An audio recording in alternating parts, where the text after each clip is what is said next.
Hello guys, welcome back to my channel. Guys, IDBI bank నుంచి ఒక భారీ notification అయితే రిలీజ్ అయింది అనమాట. సో జూనియర్ అసిస్టెంట్ మేనేజర్ ఉద్యోగాలకు నోటిఫికేషన్ అయితే రిలీజ్ అయింది. టోటల్గా మనకు 1100 వేకెన్సీస్ అయితే ఉన్నాయండి. ఈ నోటిఫికేషన్కి మీరు అప్లై చేసుకుంటే తెలుగు అయితే ఖచ్చితంగా మీకు వచ్చి ఉండాలన్నమాట. అండ్ అలాగే ఇవన్నీ కూడా పర్మనెంట్ బ్యాంక్ గవర్నమెంట్ జాబ్స్ అనమాట. సో చాలా మంచి ఆపర్చునిటీ కాబట్టి యూటిలైజ్ చేసుకొని మన సొంత రాష్ట్రంలోనే మనకు జాబ్ పోస్టింగ్ అనేది ఉంటుందన్నమాట. సో మరి నోటిఫికేషన్కి సంబంధించి కంప్లీట్ డీటెయిల్స్ అదేవిధంగా అప్లికేషన్ ప్రాసెస్ డీటెయిల్స్ చూసే ముందు ఫ్రెండ్స్, మన ఛానల్లో అన్ని రకాల గవర్నమెంట్ జాబ్స్ అదేవిధంగా work from home jobs updates అనేది ఉంటాయన్నమాట. సో మీకు ఇంట్రెస్ట్ కనుక ఉన్నట్టయితే మన ఛానల్ని సబ్స్క్రైబ్ చేసుకుని పక్కన ఉన్న బెల్ ఐకాన్ని కూడా యాక్టివేట్ చేసుకోండి. అండ్ అలాగే ఈ వీడియోకి ఒక చిన్న లైక్ చేసి సపోర్ట్ అయితే చేయండి గైస్. మీరు చేసే చిన్న లైక్ వల్ల నాకు ఎంతో మోటివేటెడ్గా ఉంటుంది కాబట్టి సో వీడియోస్ చేయడానికి లైక్ అయితే చేయడం మర్చిపోకండి. సో మరి నోటిఫికేషన్కి సంబంధించి కంప్లీట్ డీటెయిల్స్ అయితే చూసేద్దాం. గైస్, ఈ నోటిఫికేషన్ మనకు ఐడిబిఐ బ్యాంక్ నుంచి రిలీజ్ అయిందనమాట. ఈ నోటిఫికేషన్ ద్వారా జూనియర్ అసిస్టెంట్ మేనేజర్ గ్రేడ్ ఓ పోస్టులను అయితే భర్తీ చేస్తున్నారు. సో ఈ నోటిఫికేషన్ వచ్చేసి మనకు 2026-27 ఇయర్స్కి సంబంధించినటువంటి నోటిఫికేషన్ అనమాట. సో ఈ నోటిఫికేషన్ ద్వారా మనకు జేఎం గ్రేడ్ ఓ పోస్టులు అయితే భర్తీ చేస్తున్నారు. ఇవన్నీ కూడా పర్మనెంట్ గవర్నమెంట్ బ్యాంక్ జాబ్స్ అండి. ఎవరైతే బ్యాంక్ జాబ్స్ కోసం వెయిట్ చేస్తున్నారో సో అటువంటి క్యాండిడేట్స్కి చాలా మంచి ఆపర్చునిటీ అనమాట. సో ఇక్కడ వేకెన్సీస్ డీటెయిల్స్ కనుక చూసుకున్నట్లయితే మనకు స్టేట్ల వైజ్ వేకెన్సీస్ అనేది మెన్షన్ చేయడం జరిగింది. సో ఇక్కడ చూడండి, మనకు హైదరాబాద్, ఆంధ్రప్రదేశ్ అదేవిధంగా తెలంగాణలో వచ్చేసి మనకు తెలుగు లాంగ్వేజ్ అయితే వచ్చి ఉండాలి. మీరు ఈ నోటిఫికేషన్కి అప్లై చేసుకోవాలంటే మీరు ఏ స్టేట్కి అయితే అప్లై చేసుకుంటారో ఆ స్టేట్ యొక్క లోకల్ లాంగ్వేజ్ అనేది వచ్చి ఉండాలన్నమాట. సో మన ఇక్కడ ఆంధ్రప్రదేశ్, తెలంగాణ వాళ్ళకి వచ్చేసి తెలుగు లాంగ్వేజ్ అయితే వచ్చి ఉండాలని చెప్పేసి క్లియర్గా మెన్షన్ చేయడం జరిగింది హైదరాబాద్కు సంబంధించి అనమాట. సో టోటల్గా 65 వేకెన్సీస్ అయితే ఉన్నాయి. అదేవిధంగా అహ్మదాబాద్లో వచ్చేసి 70 వేకెన్సీస్, బెంగళూరు వచ్చేసి 75, భోపాల్లో వచ్చేసి 55, భువనేశ్వర్లో వచ్చేసి 50, చండీగఢ్లో వచ్చేసి 70, అదేవిధంగా చెన్నైలో వచ్చేసి 70, అదేవిధంగా ఢిల్లీలో వచ్చేసి మనకు 130 వేకెన్సీస్ అయితే ఉన్నాయి. అదేవిధంగా గౌహతిలో వచ్చేసి 35, హైదరాబాద్లో 65, కొచ్చిలో వచ్చేసి మనకు 55, కోల్కతాలో వచ్చేసి 60, లక్నోలో 85, అదేవిధంగా ముంబైలో వచ్చేసి 130 వేకెన్సీస్ అయితే ఉన్నాయి. నాగ్పూర్లో వచ్చేసి 50 వేకెన్సీస్, పాట్నాలో 45, పూణేలో వచ్చేసి మనకు 55 వేకెన్సీస్ అయితే ఉన్నాయన్నమాట. సో టోటల్గా ఈ నోటిఫికేషన్ ద్వారా మనకు 1100 వేకెన్సీస్ అయితే భర్తీ చేస్తున్నారు. సో చాలా వేకెన్సీస్ అయితే ఉన్నాయి కాబట్టి సో మిస్ చేసుకోకుండా ఈ ఆపర్చునిటీని యూటిలైజ్ చేసుకోండి. మనకి ఈ యొక్క అన్ని వేకెన్సీస్ కూడా కేటగిరీ వైజ్ అయితే రిజర్వేషన్ అయితే చేయబడింది అనమాట. సో అన్ని కేటగిరీ వాళ్ళకు వేకెన్సీస్ అయితే ఉన్నాయి. సో మీరు మీ యొక్క కేటగిరీని బట్టి మీరు అప్లై అనేది చేసుకోవచ్చు. అన్రిజర్వ్డ్లో కూడా మనకు చాలా వేకెన్సీస్ అయితే ఉన్నాయి కాబట్టి సో ప్రతి ఒక్కరు కూడా అప్లై అనేది చేసుకోవచ్చు అనమాట. అండ్ నెక్స్ట్ వచ్చేసి ఈ నోటిఫికేషన్కి అప్లై చేసుకోవడానికి మినిమం క్వాలిఫికేషన్స్ కనుక చూసుకున్నట్టయితే గైస్, మీ దగ్గర ఎనీ డిగ్రీ క్వాలిఫికేషన్ కనుక ఉన్నట్టయితే ఈ నోటిఫికేషన్కి అప్లై అనేది చేసుకోవచ్చు అనమాట. సో ఎవరైతే జనరల్, ఈడబ్ల్యూఎస్, ఓబీసీ క్యాండిడేట్స్ ఉంటారో సో వీళ్ళు వచ్చేసి మినిమం 60% మార్క్స్ అయితే పాస్ అయి ఉండాలి. అదేవిధంగా ఎవరైతే ఎస్సీ, ఎస్టీ, పీడబ్ల్యూడీ క్యాండిడేట్స్ ఉంటారో సో వీళ్ళు వచ్చేసి 55% మార్క్స్ అయితే పాస్ అయి ఉండాలి. So any degree, so just మీ దగ్గర డిగ్రీ క్వాలిఫికేషన్ కనుక ఉన్నట్టయితే మీరు ఈ బ్యాంక్ జాబ్స్కి అనేది అప్లై అనేది చేసుకోవచ్చు అనమాట. సో ఎటువంటి ఎక్స్పీరియన్స్ కూడా అవసరం లేదు. ఫ్రెషర్ క్యాండిడేట్స్ కూడా అప్లై అనేది చేసుకోవచ్చు. మరి ఈ నోటిఫికేషన్కి అప్లై చేసుకోవడానికి ఏజ్ లిమిట్ కనుక చూసుకుంటే మీకు March 1, 2026 నాటికి so minimum 20 to maximum 25 years వరకు వేసిన వాళ్ళైతే ఎలిజిబుల్ అనమాట. As per central government rules ప్రకారం మనకు అప్పర్ ఏజ్ రిలాక్సేషన్ కూడా వర్తిస్తుంది అనమాట. సో ఎవరైతే ఎస్సీ ఎస్టీ క్యాండిడేట్స్ ఉంటారో వీళ్ళకి వచ్చేసి 5 ఇయర్స్ వరకు, ఓబీసీ క్యాండిడేట్స్కి వచ్చేసి 3 ఇయర్స్ వరకు, అదేవిధంగా పీడబ్ల్యూడీ క్యాండిడేట్స్కి వచ్చేసి 10 ఇయర్స్ వరకు అప్పర్ ఏజ్ రిలాక్సేషన్ అయితే వర్తిస్తుంది అనమాట. సో ఇక ఏజ్ కూడా మీరు ఇంక్లూడ్ చేసుకునేసి అప్లై అయితే చేసుకోవచ్చు గైస్. అండ్ నెక్స్ట్ వచ్చేసి ఇక్కడ మనకు important dates for the recruitment process. So ఈ నోటిఫికేషన్కి సంబంధించి ఇంపార్టెంట్ డేట్స్ కనుక చూసుకున్నట్లయితే గైస్, ఈ నోటిఫికేషన్కి మనకు ఆల్రెడీ ఆన్లైన్ అప్లికేషన్ ప్రాసెస్ అయితే స్టార్ట్ అయిపోయింది అనమాట. March 6, 2026 నుంచి మనకు ఆన్లైన్ అప్లికేషన్ అనేది స్టార్ట్ అయిపోయింది. సో మనకు cut off date for eligibility criteria కనుక చూసుకుంటే March 1, 2026 అనమాట. అండ్ అలాగే ఈ నోటిఫికేషన్కి online registration with including edit, modification of application by the candidates date కనుక చూసుకున్నట్టయితే March 8 నుంచి 19th వరకు కూడా మీరు సో ఆన్లైన్లో అప్లై అనేది చేసుకోవచ్చు. అదేవిధంగా ఏమైనా మోడిఫికేషన్స్ కనుక ఉన్నట్టయితే ఎడిట్ ఆప్షన్స్ కూడా ఉంటాయన్నమాట. మీరు ఎడిట్ కూడా చేసుకోవచ్చు అనమాట.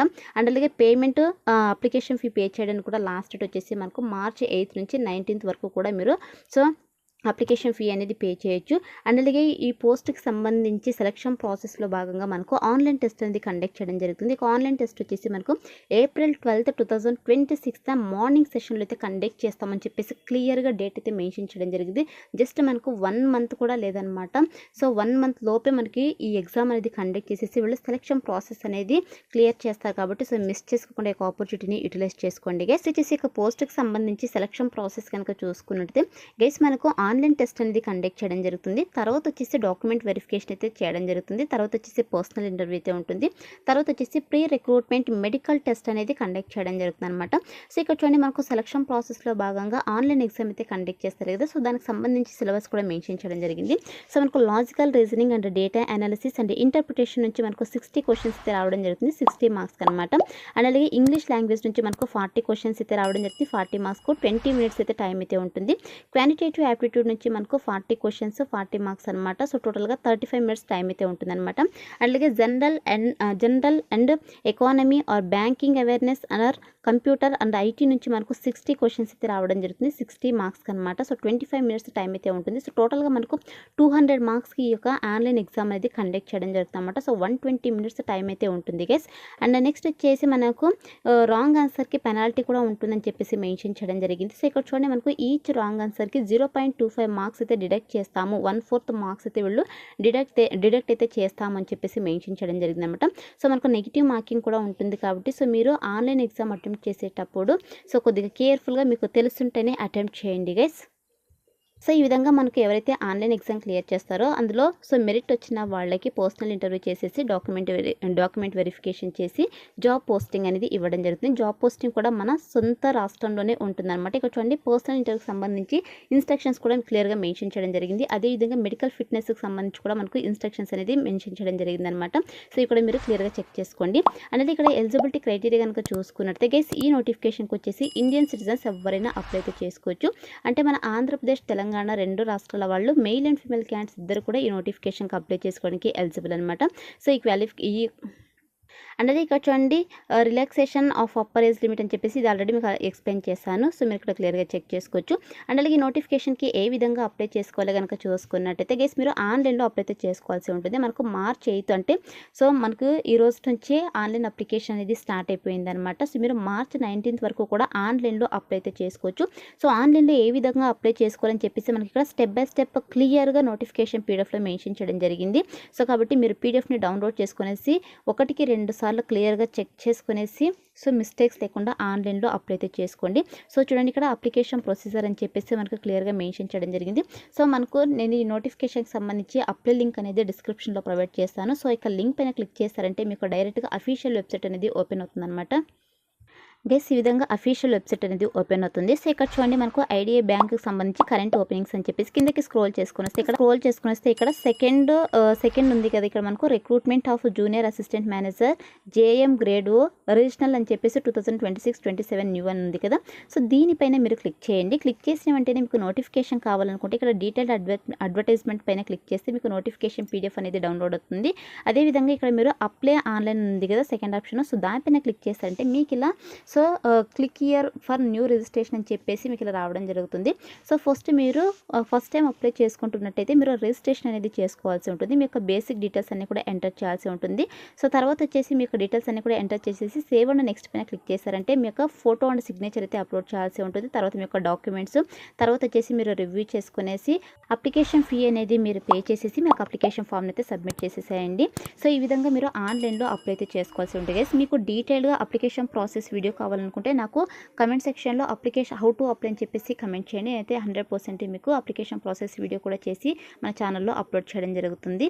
సో ఈ విధంగా మీరు అప్లై అనేది చేసుకోవాల్సి ఉంటుంది గైస్ అప్లికేషన్ ప్రాసెస్కి సంబంధించి కంప్లీట్ డీటెయిల్డ్ ఇన్ఫర్మేషన్ అయితే ఇక్కడ ఉంది పీడిఎఫ్లో. మీరు క్లియర్గా చెక్ చేసుకొని మిస్టేక్స్ లేకుండా అప్లై అనేది చేసుకోండి. అండ్ అలాగే అప్లికేషన్ ఫీ అనేది పే చేయాల్సి ఉంటుంది. సో ఇక అప్లికేషన్ ఫీ వచ్చేసి చూడండి ఎవరైతే ఎస్సీ ఎస్టీ పీడబ్ల్యూడీ క్యాండిడేట్స్ ఉంటారో సో వీళ్ళకి వచ్చేసి ఓన్లీ ఇంటిమేషన్ ఛార్జెస్ మాత్రమే పే చేయాల్సి ఉంటుంది అనమాట, 250 rupees. So all other candidates వచ్చేసి అప్లికేషన్ ఫీతో పాటు ఇంటిమేషన్ ఛార్జెస్ కూడా పే చేయాల్సి ఉంటుంది. సో 1050 రూపీస్ మీరు అప్లికేషన్ ఫీ అనేది పే చేయాల్సి ఉంటుంది అనమాట. సో ఇక అప్లికేషన్ ఫీ కూడా మీరు ఆన్లైన్లోనే పే చేయాల్సి ఉంటుంది. సో మీరు రిజిస్ట్రేషన్ చేసుకుని లాగిన్ అయ్యి మీ యొక్క అప్లికేషన్ ప్రాసెస్ మీ డీటెయిల్స్ అన్ని కూడా ఎంటర్ చేసిన తర్వాత చివరిలో మనకు అప్లికేషన్ ఫీ అనేది పే చేయాల్సి ఉంటుంది. సో ఇక అప్లికేషన్ ఫీ కూడా మీరు మార్చ్ 19, 2026 లోపు అయితే పే చేయాల్సి ఉంటుంది అనమాట.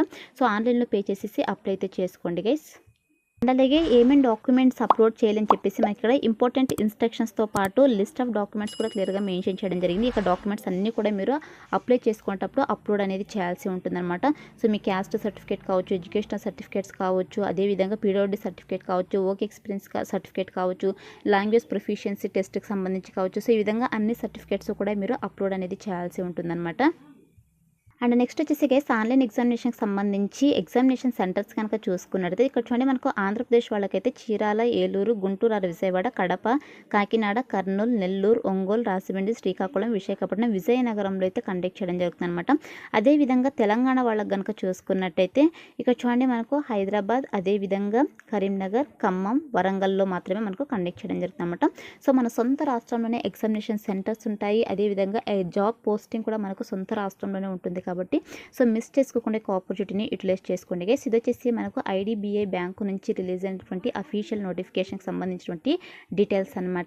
సో మీకు స్టిల్ ఏమైనా డౌట్స్ కనుక ఉన్నట్టయితే నాకు కామెంట్ సెక్షన్లో అయితే కామెంట్ చేయండి. 100% నేను రిప్లై అయితే ఇస్తాను. సో చాలా మంచి ఆపర్చునిటీ, చాలా ఎక్కువ వేకెన్సీస్ ఉన్నాయి. సో ఈ నోటిఫికేషన్కి అప్లై చేసుకోవాలంటే తెలుగు లాంగ్వేజ్ వచ్చి ఉండాలి. సో మంచి ఆపర్చునిటీ కాబట్టి యూటిలైజ్ చేసుకోండి. సో ఈ నోటిఫికేషన్కి సంబంధించి ఇంపార్టెంట్ లింక్స్ అన్ని కూడా డిస్క్రిప్షన్లో ఉన్నాయి. అక్కడ నుంచి మీరు డైరెక్ట్గా ఆన్లైన్లో అప్లై అయితే చేసుకోండి గైస్. సో ఇది ఫ్రెండ్స్ ఇవాల్టి వీడియో. మరొక మంచి వీడియోతో మళ్ళీ కలుద్దాం. Thank you.